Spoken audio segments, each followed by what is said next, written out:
সে আজাদির লড়াইয়ে অসংখ্য মানুষ যুক্ত হয়েছিলেন এবং কেউ গাজী হিসেবে। আধিপত্যবাদ ও ফ্যাসিবাদ বিরোধী আন্দোলন সংগ্রামের অগ্রনায়ক ছিলেন শহীদ শরীফ ওসমান বিন হাদী, যিনি মানুষ ও মানবতার মুক্তির জন্য নিজের জীবনকে বিলিয়ে দিয়েছেন। সেই বিপ্লবী বীরের আন্দোলন ও সংগ্রামের কথা জাগ্রত রাখতে সাহিত্য সংস্কৃতি কেন্দ্রের উদ্যোগে কথা, কবিতা ও গানের মাধ্যমে তাকে স্মরণ করা হয়েছে। ইনসাফের জন্য ইনকিলাব, নজরুল থেকে হাদী, গোলামিনা আজাদি এই শিরোনামকে ধারণ করে জাতীয় প্রেস ক্লাবের জহুর হোসেন চৌধুরী হলে আয়োজন করা হয় এক আলোচনা সভা ও স্মরণ অনুষ্ঠানের।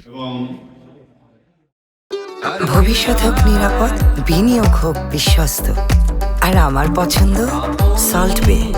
ওয়েলকাম টু সল্ট বে। অনুষ্ঠানে দেশের বিভিন্ন সাংস্কৃতিক সংগঠনের শিল্পীরা শহীদ শরীফ ওসমান বিন হাদীকে উৎসর্গ করে গান পরিবেশন করেন। এছাড়াও কবি ও লেখকরা তার বিপ্লবী জীবন, সংগ্রাম ও আত্মত্যাগকে কেন্দ্র করে কবিতা পাঠ করেন।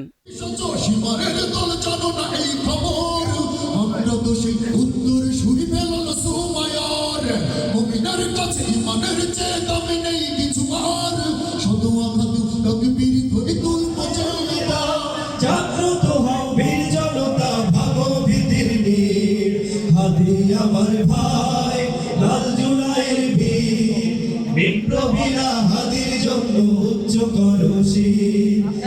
গুলি করে খুন করে থামাবে গে হাদীকে, বাচ্চারা চেনে না আজাদিকে। প্রতি ফোঁটা রক্তের কত কত মূল্য, শহীদের জমিনেই রক্ত অতুল্য। যারা শহীদদের মর্যাদাকে লুণ্ঠিত করবার চেষ্টা করবে, আল্লাহ যেন তাদের দুনিয়া ও আখিরাতকে নরক বানিয়ে দেয়। বদরের প্রান্তরে যেমন ফিরাউনের অহংকার ভেঙেছিল। অনুষ্ঠানে শরীফ ওসমান হাদীর বড় ভাই শরীফ ওমর বিন হাদী বলেন, শহীদ শরীফ ওসমান বিন হাদীর ক্ষিপ্র কণ্ঠের কারণে আধিপত্যবাদীরা ভয় পেয়ে গিয়েছিল, তাই তারা তাকে হত্যার পথ বেছে নিয়েছে। সেটা হচ্ছে সাংস্কৃতিক লড়াই। আপনারা দেখবেন 5ই আগস্টের বিপ্লবের পরে বাংলাদেশে অনেক পরিবর্তন আসছে, কিন্তু সাংস্কৃতিক অঙ্গনে খুব একটা পরিবর্তন। ওমর হাদী বলেন, ওসমান হাদী আমৃত্যু আধিপত্যবাদ বিরোধী একটি সমাজের স্বপ্ন দেখতেন, যেখানে কোনো ভেদাভেদ থাকবে না, দুর্নীতি কিংবা ধনী ও গরিবের বৈষম্য থাকবে না। তিনি রক্ত দিয়ে প্রমাণ করে গেছেন এদেশের স্বাধীনতা, সার্বভৌমত্ব রক্ষা করার জন্য সাংস্কৃতিক আন্দোলনটা কতটা গুরুত্বপূর্ণ। প্রিয় ভাইরা আমার, আপনারা আমাকে দাওয়াত দিয়েছেন, আমি এখানে ওসমান হাদীর সহযোদ্ধা হিসাবে এসেছি।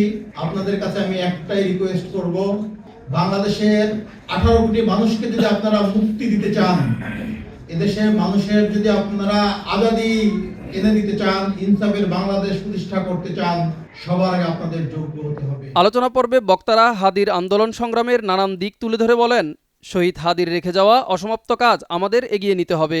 বিপ্লবী হাদীরা কখনো মরে না, ইনসাফের বাংলাদেশ গড়তে আরো লাখো হাদী জন্ম নেবে।